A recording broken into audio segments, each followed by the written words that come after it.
¿Cómo están? Bienvenidos a Lomata Cultural y en nombre de la Corporación Cultural de Lomata, les damos la bienvenida a un nuevo ciclo. Este ciclo se llama Las ciudades míticas de la historia. Hoy día vamos a partir con la antigua y fascinante y admirada ciudad de Babilonia.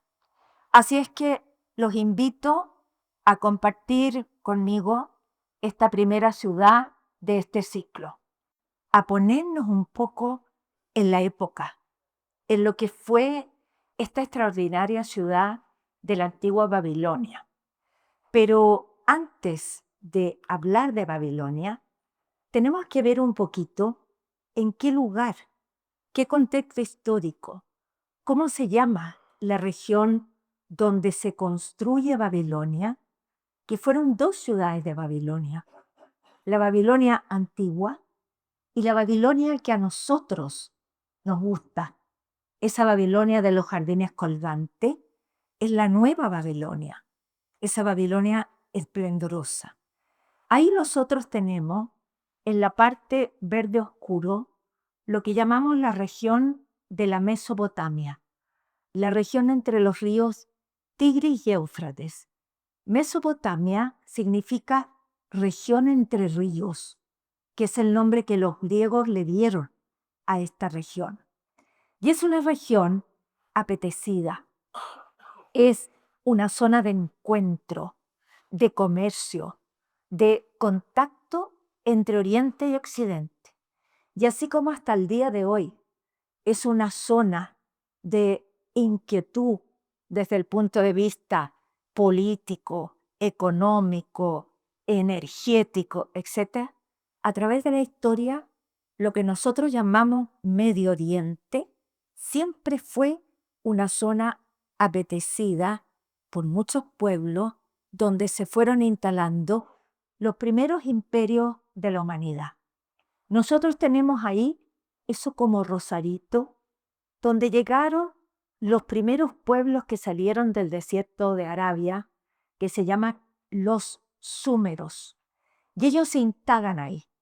Después otro pueblo, cientos de años, los van a invadir, que se llaman los acadios, y juntos van a fusionarse, van a crecer y van a constituir el primer imperio de la historia, que se llama el imperio súmero-acadio. Ese imperio va a fundar una ciudad que va a ser capital. Y esa capital va a ser la antigua Babilonia. Y después va a seguir llegando otro pueblo, los amorreos. Después sobre ese grupo, los asirios. Después los caldeos. Y con los caldeos vamos a tener esta Babilonia esplendorosa. Entonces vamos a ir contando cómo es la historia de esta región, de estos pueblos, hasta llegar a la constitución de esta gran ciudad magnífica y todo lo que se construyó ya, no en esta época tan antigua, sino que en el siglo VI después de Cristo. ¿Qué es lo que la ha hecho famosa? Los famosos jardines colgantes de Babilonia. Es una especie de parque.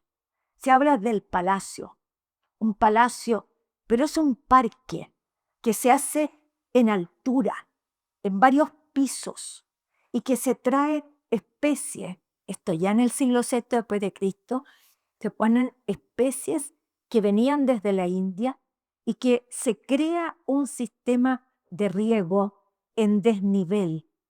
Y esto se hace para que el rey de esa época congracie a su esposa. A ver si acaso los chiquillos que están aquí serían capaces de construirle a su señora, a su polola, un palacio con todo tipo, ¿no es cierto?, de vegetación que su señora echaba de menos. Pero Babilonia, vamos a ir viendo que ha sido potencia, que ha sido importante, que ha sido una capital en varias épocas. Fue construida, como les decía yo, en la época de los caldeos, perdón, de los acadios. Después fue importante con un rey que seguramente les suena, Hammurabi, el gran legislador. Después con Nabucodonosor II. Después, ¿por qué también nos suena en la Biblia? El cautiverio de Babilonia. Cuando este rey se toma Jerusalén y se lleva a los judíos cautivos por un periodo de 70 años a Babilonia. Pero cuando Alejandro Magno proyecta su imperio hacia el Asia, nuevamente va a transformar, va a soñar con una Babilonia siendo, ¿no es cierto?, una potencia de todo lo que es el Medio Oriente oriental. Entonces fue núcleo de importantes periodos históricos de esa región que hoy día llamamos Irak. La Mesopotamia antigua está configurada hoy día por Irak. Así es que eso es donde está la región de Mesopotamia. Entre estos ríos, que se llama el río Tigris y Éufrates, que nacen en las montañas del Cáucaso, que van a desembocar, el delta está en el Golfo Pérsico, y que los ríos tienen crecidas, pero las crecidas de estos ríos no son tan grandes como las crecidas del río Nilo en Egipto. Pero este pueblo ocupa los ríos como vía de comunicación y como vía también de subsistencia para la agricultura. Entonces ellos necesitan resguardar esas crecidas. Y por eso que los contornos de los ríos Tigres y Éufrates de épocas muy antiguas se hicieron, se protegieron con unos murallones para poder resguardar que esta agua permaneciera y no se desbordara, porque de alguna manera eso permitía durante el año ocupar esa agua para la agricultura.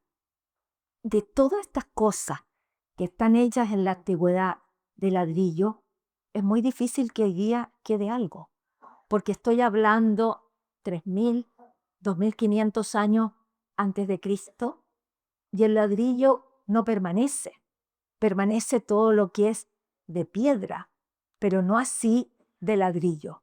Entonces, Mesopotamia, la conocemos por la historia, pero quienes hemos leído la Biblia, quienes hemos estado en colegio cristiano católico, también hemos leído la Biblia y sabemos que hay una parte de las primeras partes de la Biblia que es el Génesis.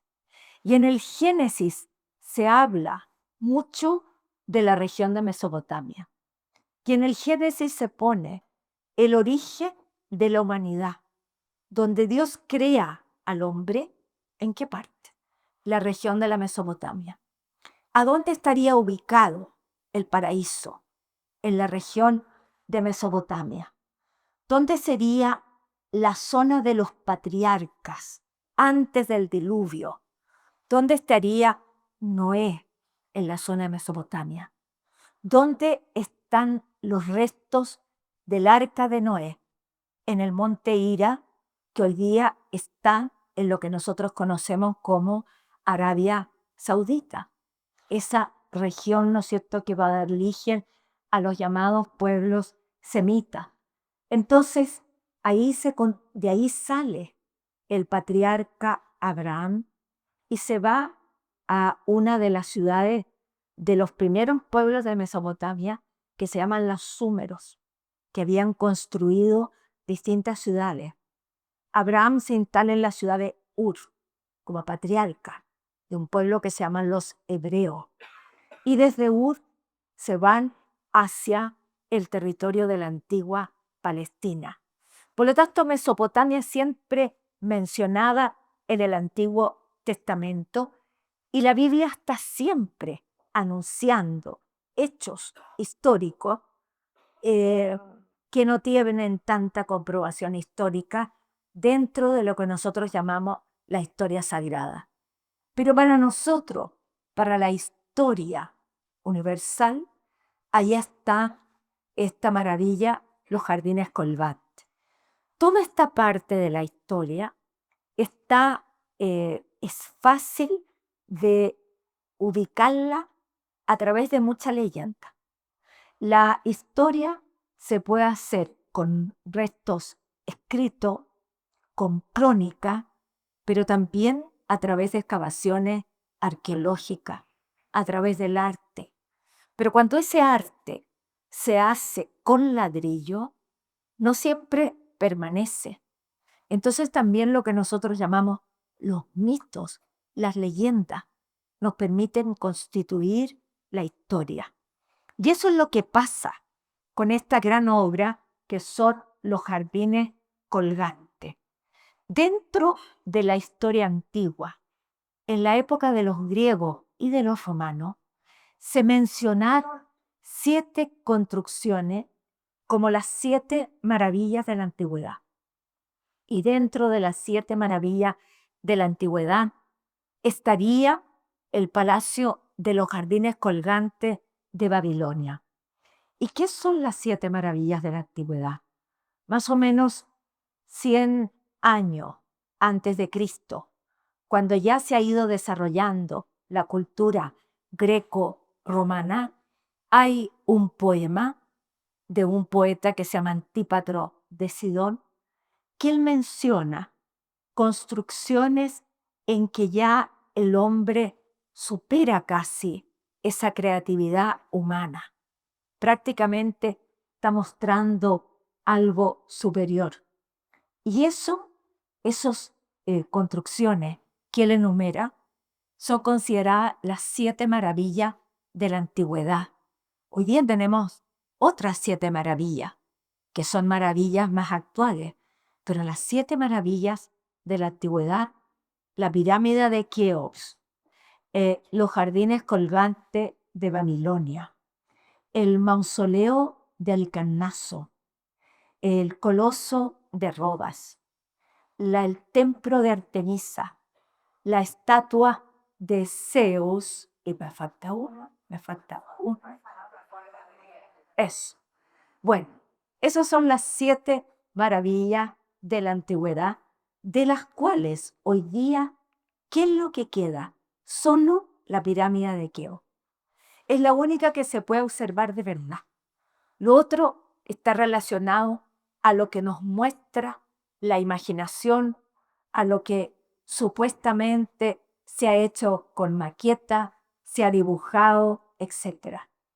Entonces, cuando se dice que la cuna de la humanidad está en la región de Mesopotamia, no hay restos prehistóricos. La prehistoria parte desde 20.000 años antes de Cristo hasta la escritura. Eso es prehistoria. Antes de los súmeros fueron los primeros que aprendieron la escritura. Es prehistoria, pero hay restos, porque juntamente lo que se ocupa es, como les digo, ladrillo.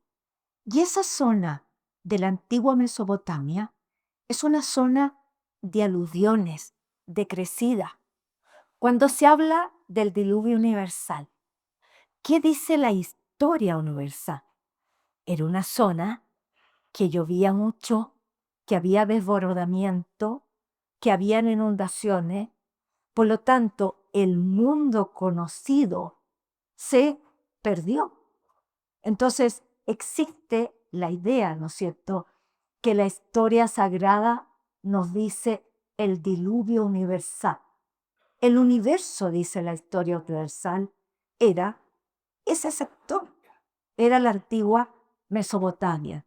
Entonces, la cuna de la humanidad está casi sin restos arqueológicos. Está basada en crónica, en leyenda, en testimonios que van de generación en generación. Entonces, sabemos sí que históricamente los primeros habitantes fueron un pueblo semita que salen de la península de Arabia llamado los súmeros. y que ellos vienen en tribus que van a construir ciudades y que son politeístas, que no tienen solo una divinidad, sino que cada ciudad tiene un Dios protector según las necesidades de esa ciudad. Las ciudades más importantes son Uruk, Nippur, Ur, Lagash. A nosotros nos suena la ciudad de Ur. Y les digo por qué nos suena. Por el puzzle del Mercurio, por el puzzle de la revista del domingo, porque ahí llegó Abraham. Y siempre ponían patria de Abraham, Ur. Y nos quedamos, ¿no es cierto?, con ese conocimiento. Este pueblo de los súmeros fue el que inventó la primera forma de escritura. La escritura cuneiforme, que eran especies de clavitos. Cuneiforme eran una especie de cuña con clavitos que se dibujaban en tablillas de arcilla y las ponían a secar, y eso depende el número de clavitos para allá, para acá, para arriba, para abajo, decía, ¿no es cierto?, lo que ellos querían mostrar. Fue el primer pueblo que inventó un sistema de escritura antes de los jeroglíficos de Egipto. Así es que ellos también desarrollaron arte. Y eso se ha ido encontrando cuando en el siglo XIX comenzaron las excavaciones arqueológicas, especialmente de los alemanes. ¿Y qué se encontró? ¿Dónde? En los monumentos funerarios, en lo que podríamos decir hoy día nosotros los cementerios. De ahí viene la idea que los muertos se enterraban con sus pertenencias. Los reyes se enterraban con sus pertenencias. ¿Cómo se llamaban los reyes? Patesi. Ese era el título. Aquí tenemos un Patesi Gudea, el rey Gudea. Y se encontró esta piedra negra de basalto con una proporción bastante menor que una proporción real y que está hoy día en el Museo del Louvre. Se encontraron muchas esculturas que representaban también, ¿no es cierto?, a distintas personas, distintos cargos, pero son hieráticas, son estáticas, no tienen movimiento, no tienen soltura. Estamos hablando 3.000, 3.500 años antes de Cristo. Pero estos son piezas históricas de incalculable valor que se encontraron en tumba. Son cabezas de toro. El toro es un animal que representa la fuerza, representa la fertilidad. Y estaban dentro de las tumbas y están constituidas por oro o con oro hecha, lapislázuli y nácar. Lapislázuli, donde está la mayor fuente de lapislázuli, es Afganistán.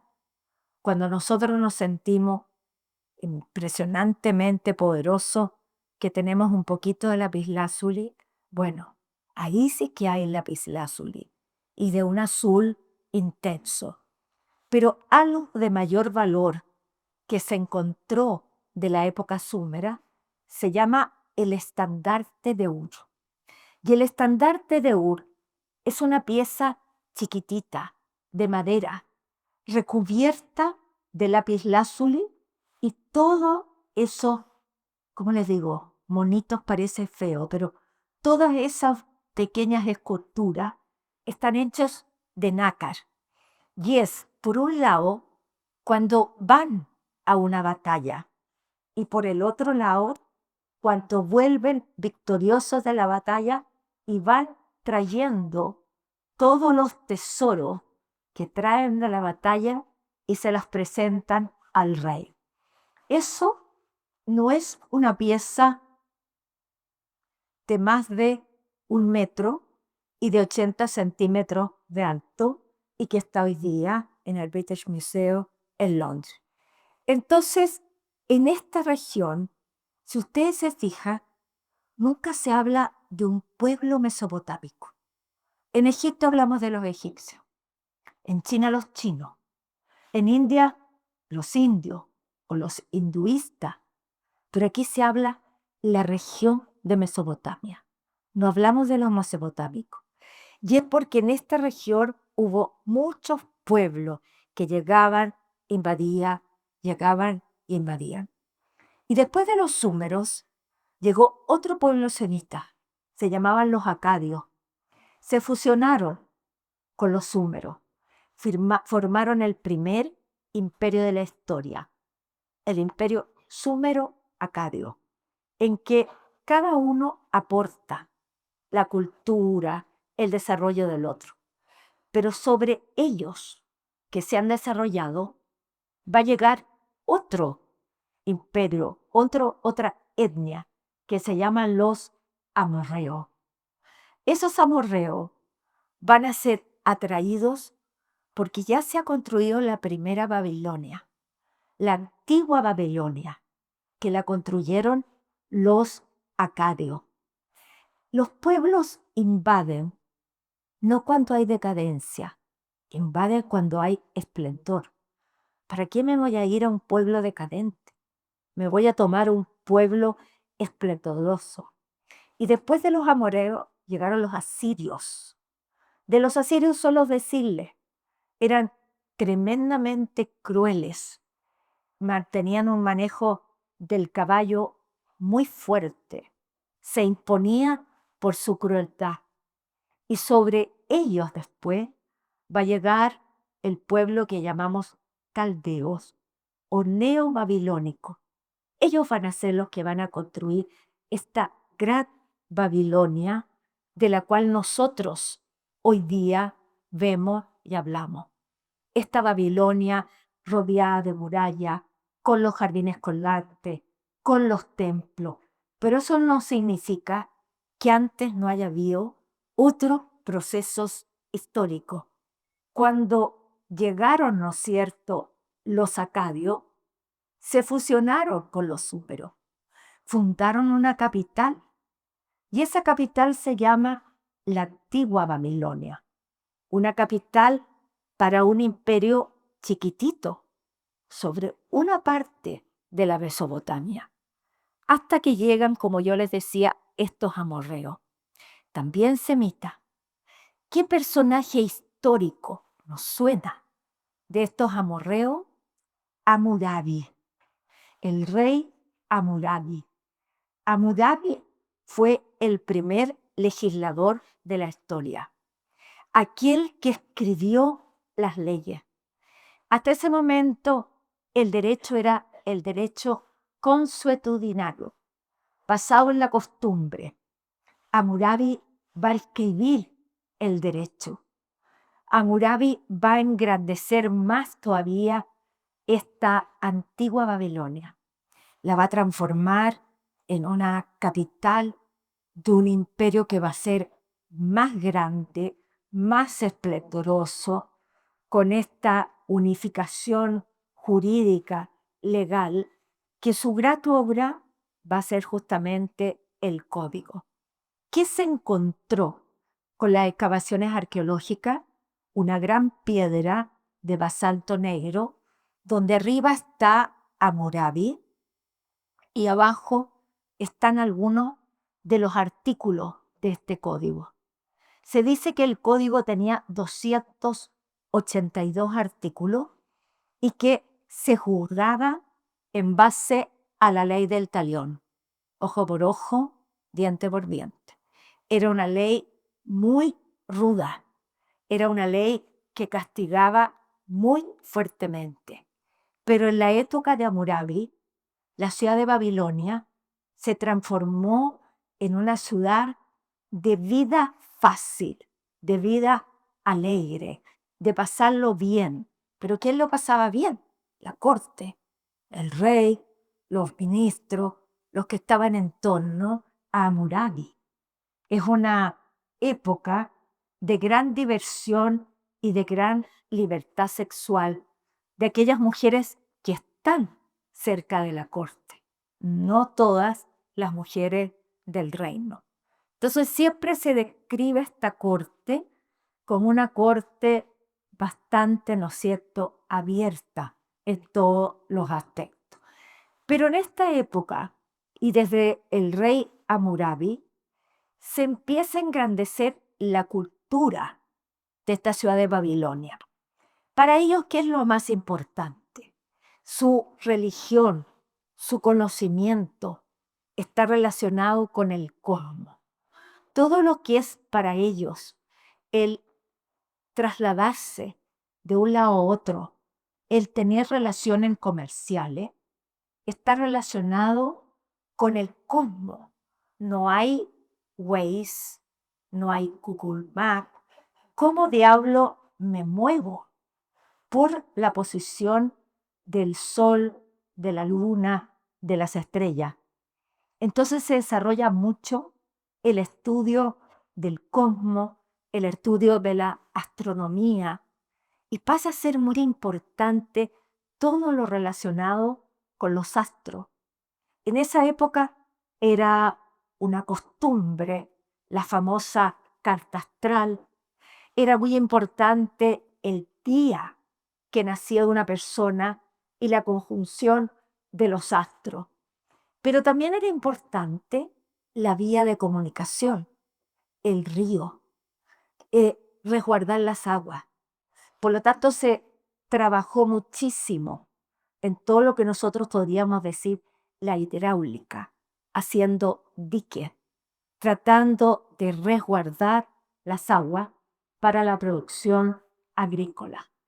Los babilonios eran esplendorosos en ese momento, no tanto en construcciones, sino que en conocimiento astrológico, en conocimientos hidráulicos, pero llamaba la atención, y llamó la atención de otro pueblo, un pueblo semita.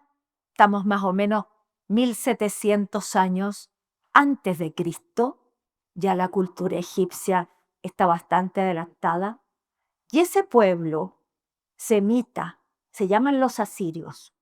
¿Y qué características tienen los asirios?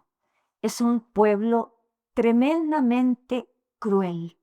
Es un pueblo que manejaba el caballo, es un pueblo que se deja caer contra, contra este imperio, que ya se llamaba, ¿no es cierto?, el imperio de los amorreos.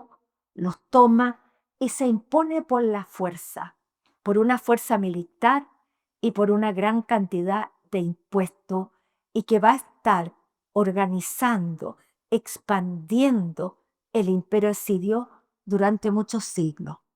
Ellos van a llegar y van a destruir esa antigua Babilonia y van a construir una nueva capital. Una capital que ya no va a ser en las orillas del río Éufrates, esa Babilonia, sino que va a ser también en una ciudad que se menciona en la Biblia, en el río Nínive, que se llama, perdón, en el río Tigris, que es la ciudad de Nínive. También es una ciudad bíblica, en que en esa ciudad estos reyes asirios van a vivir en forma muy fastuosa, van a construir grandes palacios, van a ocupar el río para la navegación, para el comercio, para la vida, ¿no es cierto?, fastuosa que ellos están llevando. Ahí tenemos dos flechitas.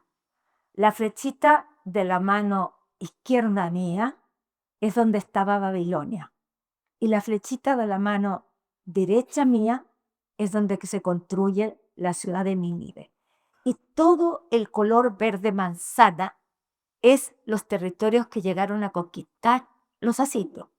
Llegaron hasta Egipto, llegaron, como ustedes pueden ver, a todas las localidades que hoy día nosotros llamamos Medio Oriente. Formaron un imperio muy grande, pero con una imposición, una carga de impuestos tremendamente grande.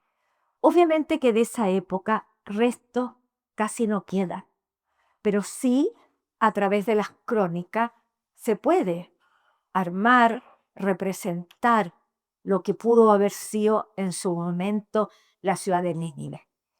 Todos estos pueblos también dejaron muestras de arte, y dentro de las muestras de arte que se han podido recuperar, tenemos, por ejemplo, cómo eran físicamente.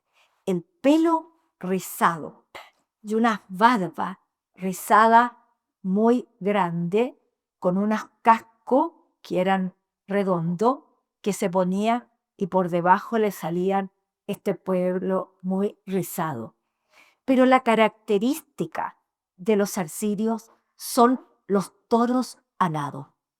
Es un tipo de escultura fenomenal en que esos toros alados, vamos a ver qué significa. Siempre eran dos, a la entrada de una ciudad, a la entrada de un palacio, porque resguardaban. La idea de los toros alados es que hacían de guardianes, guardianes de las personas, guardianes de los palacios, guardianes de las ciudades. Al mismo tiempo que eran guardianes, supuestamente su estampa poderosa expulsaba los malos espíritus, esos espíritus maléficos, y siempre se ponían de a dos. Era la pareja que estaba custodiando, no uno, siempre de a dos. ¿Qué significa esta especie de metamorfosis?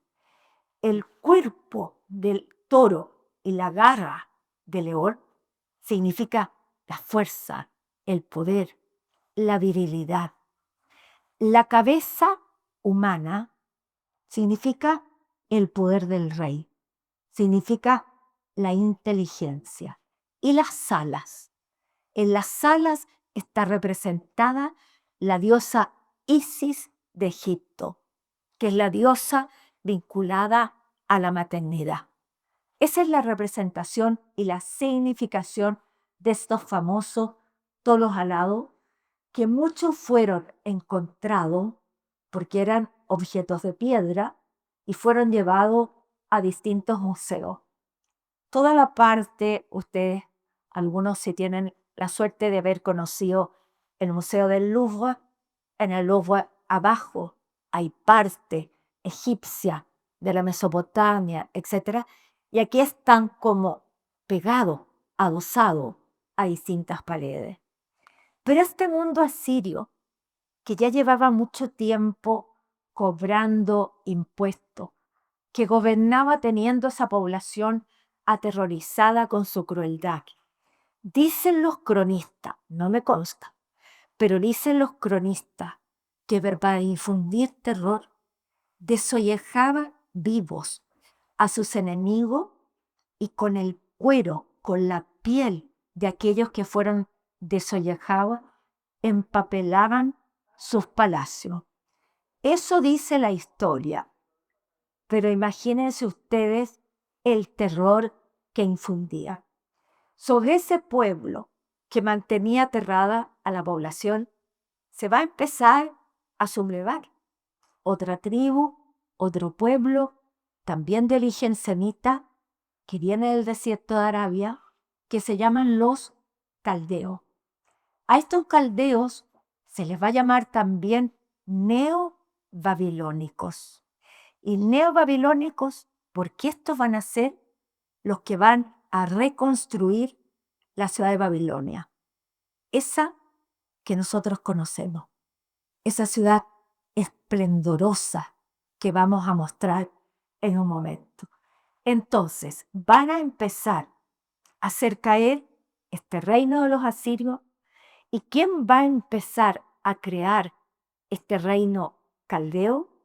El primer rey se va a llamar Nabopolassar, pero el rey poderoso, expansionista, arquitecto, aquel rey fantástico es Nabucodonosor II. ¿Se acuerdan la ópera Nabucco? ¿Y se acuerdan ustedes el himno a la libertad, la parte central de la ópera Nabucco? Bueno, con Nabucodonosor los judíos son llevados como cautivos a Babilonia. Y la parte central de la ópera Nabucco es el himno a la libertad como un himno para que ese pueblo recupere la libertad. El himno a la libertad, creo yo, es de las cosas más lindas de la música de Verdi. En la época de Nabucodonosor II se reconstruye la ciudad de Babilonia. Esta Babilonia fastuosa, que ejerce fascinación, que el que la conoce comienza a transmitir y transmite tan perfectamente lo que es, que hay muchos historiadores antiguos, hay muchos poetas que la describen exactamente igual como fue. La Biblia, por ejemplo, está descrita exactamente igual. Heródoto, el gran historiador griego, no la conoció nunca, pero la describió perfectamente bien. Había un médico persa que se llamaba, creo que Etesías, sí, antiguo Etesías. También se fascinó con lo que contaba de Babilonia y también escribe y la describe exactamente igual. Por lo tanto, la descripción despierta curiosidad y la gente empieza a irse, a tratar de conocer la ciudad de Babilonia. Una vez que ya ha tomado todo el imperio asirio, este imperio caldeo se va a expandir más todavía. Pero yo siempre digo que la historia uno la puede conocer porque la lee, porque ve una película, porque yo se las puedo contar, pero la imaginación es algo muy importante. Quizá usted puede cerrar los ojos mientras yo se los cuento y ser un poquitito de esa época, ponerse en la época. Es puro desierto. Y viene la gente y desde lejos ve una ciudad o unas murallas que desde dentro de las ciudades se ve una vegetación enorme, unas copas de árboles que sobresalen, jardines, palmeras. Pero mientras tú te vas acercando, unas murallas prácticamente infranqueables de traspasar. Fíjense ustedes que cuando reconstruyen Babilonia, el rey que le va a dar la fuerza más importante, Nabucodonosor, la va a rodear de 2 murallas. Entre la primera y la segunda hay 7 metros entre una y otra. Y las murallas tenían 4 metros de espesor, lo que permitía que carros pudieran andar como explanada por arriba de esta muralla y de esa manera ellos fiscalizaban que viniera y eran defendidos cada cierto tiempo por distintos torreones. Todo esto fue después hecho maqueta o pintura según lo que se describe, según la imaginación. No es que en esa época tengamos fotografías, no. Los cronistas de la época dejan tan bien descrito o pasa de tradición en tradición que se han podido, ¿no es cierto?, hacer después estas maquetas. Al tiro le digo, el Palacio de los Jardines Colgate era el parque. Ahí no vivía el rey con la reina. No, era puro jardín. Puros jardines que un piso de ahí colgaban al otro piso y al otro piso a través de arcadas.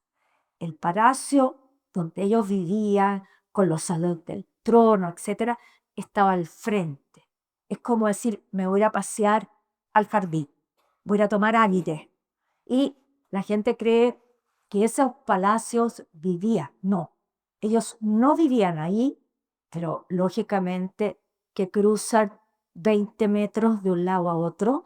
Y lo más importante es que que descubrir un método de riego, cómo regar con agua que venga de abajo, que suba por un mecanismo hídrico hasta arriba y que ahí caiga. Yo no tengo nada de ingeniero, humanista total, pero que de ahí caiga, ¿no es cierto?, por desnivel del cuarto piso, quinto piso, al tercero, al segundo, al primero. Es una verdadera obra de ingeniería.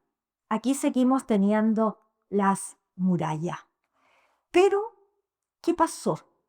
Nabucodonosor segundo, un primero, hay un tercero, hay un cuarto, pero el magnífico, el importante es este, el que le reconstruye y le da la fastuosidad y la importancia histórica a esta ciudad.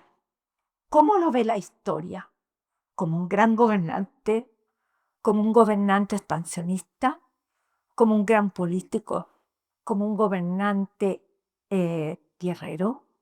Pero además un gran constructor, porque lo más importante de las construcciones de Babilonia se construyen en la época de Nabucodonosor.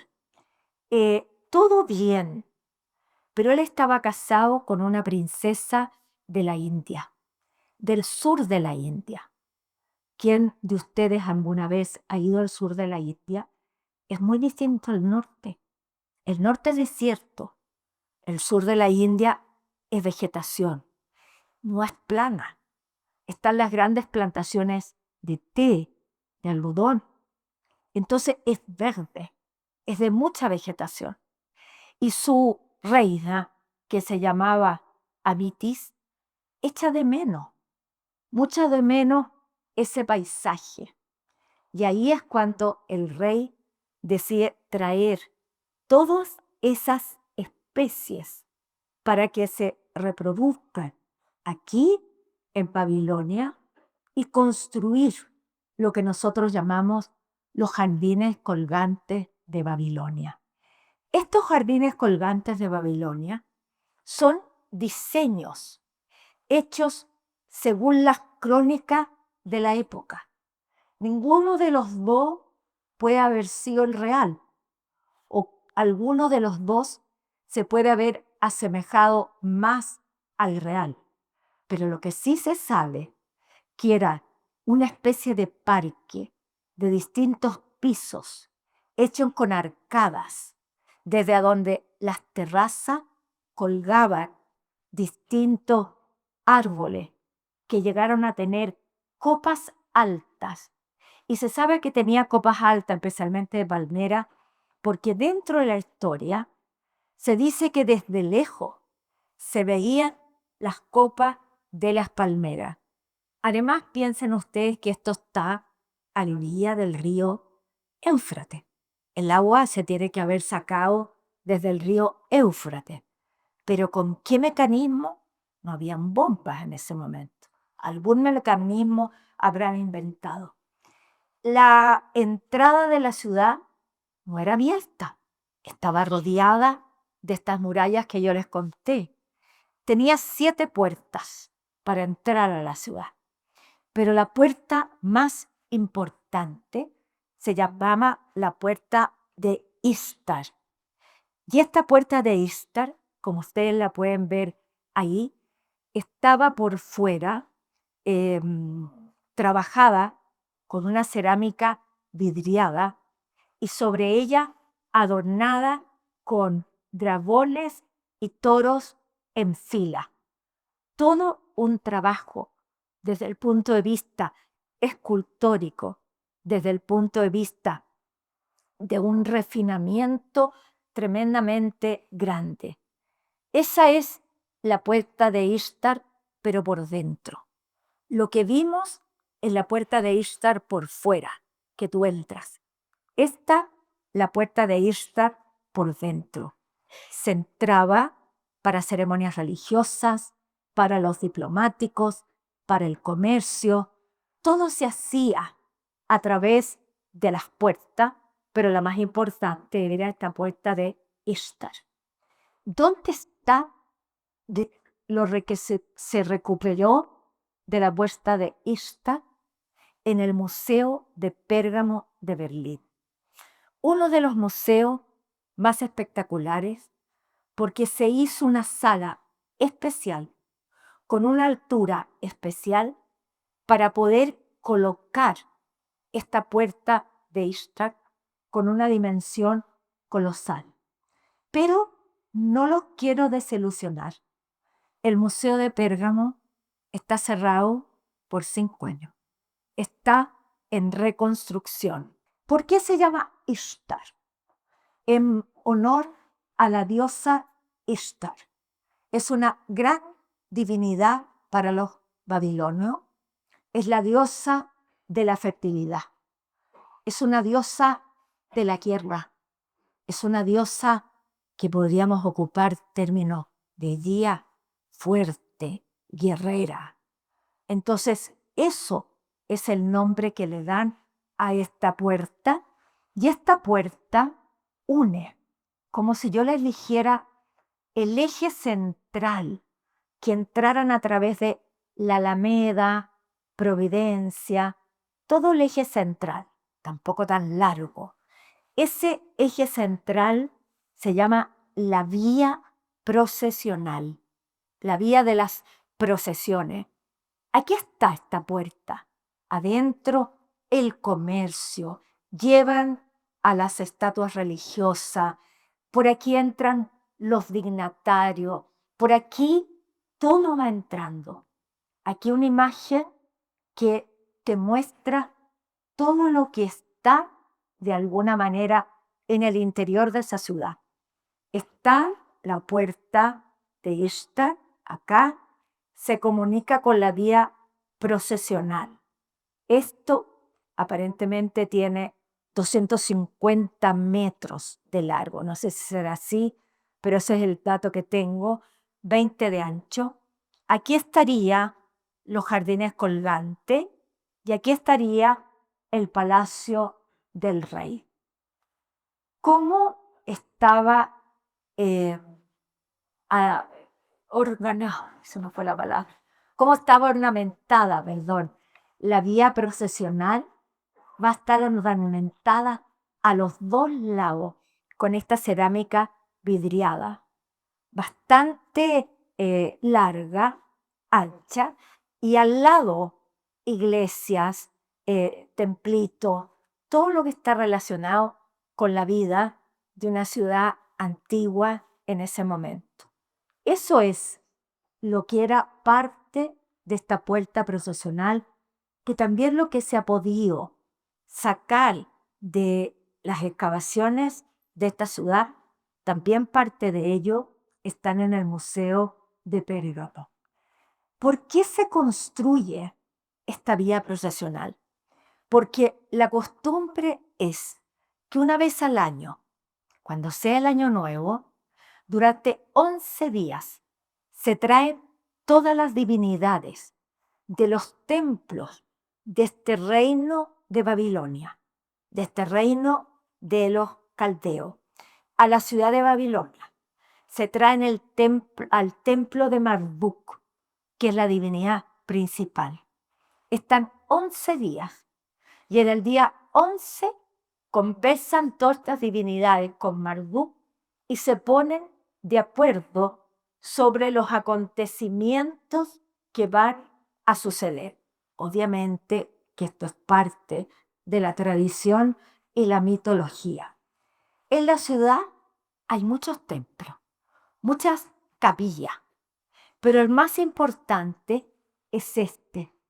Es una especie de construcción que se da en el Medio Oriente antiguo que se llaman los zigurats, que son por dentro no consistentes, por dentro no se puede uno entrar, son macizos, pero se sube a las distintas esplanadas, a los distintos pisos, por escalera, donde en la parte de arriba, que está ahí, ¿no es cierto?, estaría la parte de la capilla. En esa época se habla en la Biblia mucho de la construcción de la Torre de Babel y la confusión de las lenguas. La historia universal da muchas veces algunas explicaciones históricas sobre esos hechos. Dice que a Babilonia vino tanta gente de distintos pueblos, de distintas etnias, a trabajar, a construir, porque había tanta pega, había tantas construcciones, palacios, iglesias, templos, capillas, etcétera, las murallas, que mucha gente no se entendía una con otra.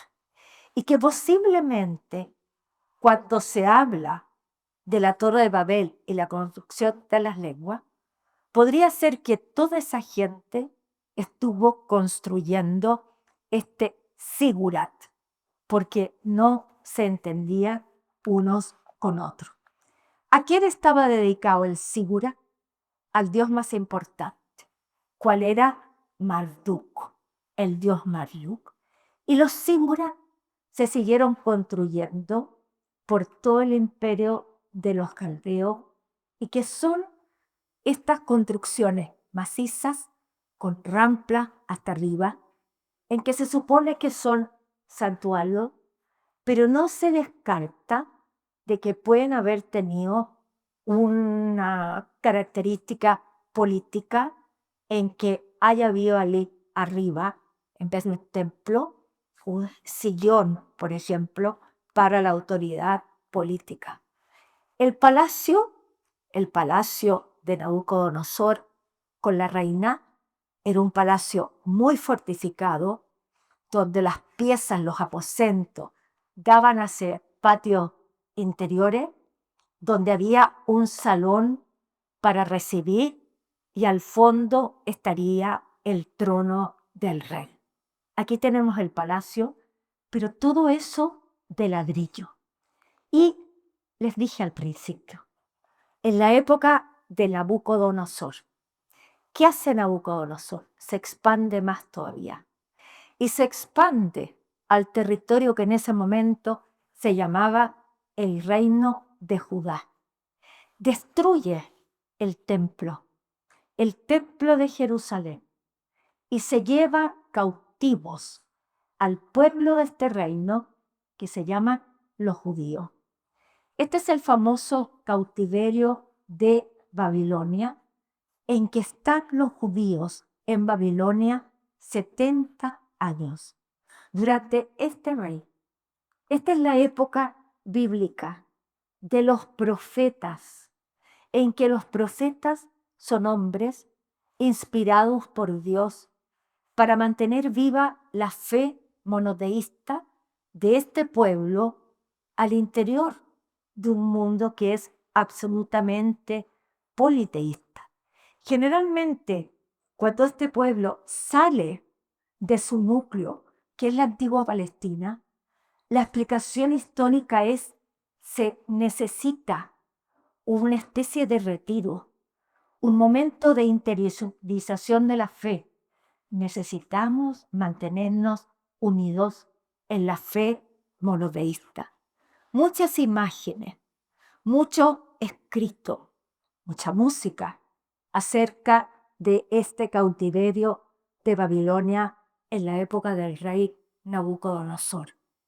Por eso es que, por todos los que yo les he contado, no la ciudad de Babilonia, los jardines colgantes, este parque que construye el rey para su mujer Amiti, va a pasar a ser una de las 7 maravillas de la antigüedad, lleno de vegetación que se veía desde lejos, en una zona absolutamente desértica.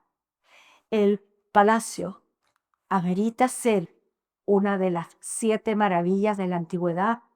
Me imagino que sí.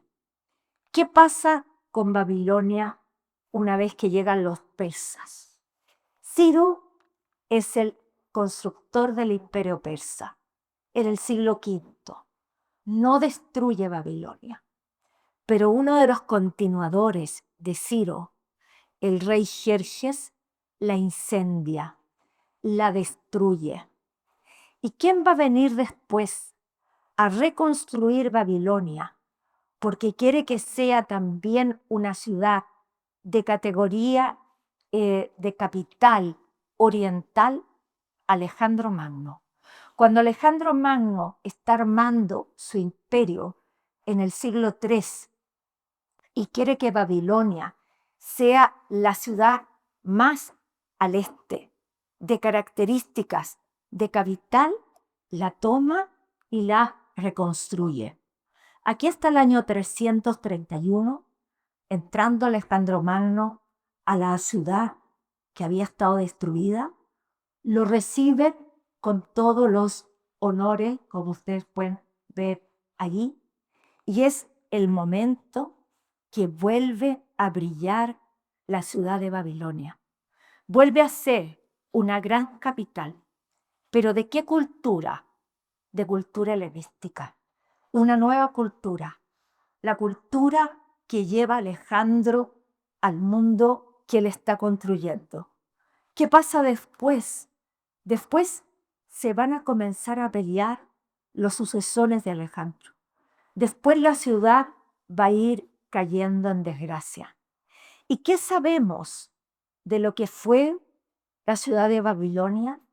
Ya nos saltaríamos al siglo XIX, cuando empiezan las excavaciones arqueológicas.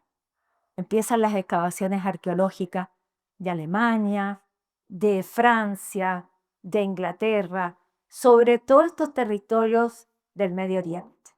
Aquí tenemos en lo que hoy día llamamos Irak, un alemán que va a empezar a reconstruir ese pasado histórico con capitales también franceses, británicos, y de alguna manera más adelante tenemos un presidente conocido, Saddam Hussein. Saddam Hussein va a crear una especie de organismo dedicado a las cosas arqueológicas culturales.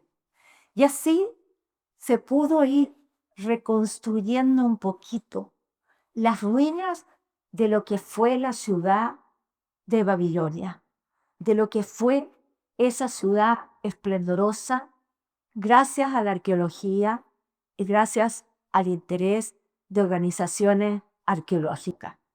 Con esto termino dándoles una idea de lo que es esta esplendorosa ciudad de Babilonia, y en nombre de la Corporación de Lomata Cultural me despido. Los dejo invitados a la próxima mítica ciudad de Cartago y el viernes subsiguiente a compartir con ustedes yo de nuevo la ciudad sagrada de Varanasi en la India. Muchas gracias.